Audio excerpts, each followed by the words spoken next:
Hi எல்லாருக்கும் வணக்கம். அன்னைக்கு நவீனோட ஃபர்ஸ்ட் டே ஸ்கூலு. காலையில் பிரேக்ஃபாஸ்ட்டுக்கு வந்து பூரியும் மஷ்ரூம் கிரேவியும் தான் வச்சு கொடுத்துருந்தேன். அப்புறமா வந்து அரைக்கீரையில் வந்து ஒரு சூப் மாதிரி பண்ணியிருந்தேன்.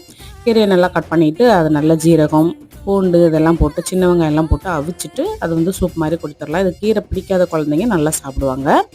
மதியம் வந்து லஞ்ச் பாக்ஸுக்கு வந்து பிள்ளைங்க வந்து அதாவது கோதுமை ரவையில் ஒரு பிரியாணி மாதிரி பண்ணியிருந்தேன். இது வந்து ரைஸ்க்கு பதிலாக அது ரொம்ப ஹெல்த்தியாக வேணும் அப்படின்னா இதை ட்ரை பண்ணி பார்க்கலாம். சூப்பராக இருக்கும் டேஸ்ட்டு. ரவையை வந்து நல்லா வறுத்தெடுத்து வச்சுட்டு அதுக்கப்புறமா கொஞ்சமாக நெய் சேர்த்துட்டு நிறைய காய்கறிகள்லாம் சேர்த்துட்டு உப்பு இஞ்சி பூண்டு விழுது எல்லாம் சேர்த்துட்டு அதுக்கப்புறமா ஒரு கப்பு கோதுமை ரவைக்கு 2.25 கப் அளவுக்கு தண்ணி சேர்த்து நல்லா கொதிக்க விட்டதுக்கு அப்புறமா வறுத்து வச்சுருந்த அந்த கோதுமை ரவையும் சேர்த்துட்டு நல்லா மூடி போட்டுட்டு அடிப்பிடிக்காமல் ஒரு 15 நிமிஷம் மட்டும் வேக வச்சு எடுத்தோம் அப்படின்னா சூப்பரான கோதுமை ரவை பிரியாணி ரெடி ஆயிட்டு இதுக்கு தயிர் வெங்காயம் சைடிஷாக வச்சு சாப்பிடலாம். சூப்பராக இருக்கும். இது ஃபுல் விலாகாக நம்ம சேனலில் அப்லோட் பண்ணியிருக்க பார்க்காதவங்க பாருங்கள், சப்போர்ட் பண்ணுங்க.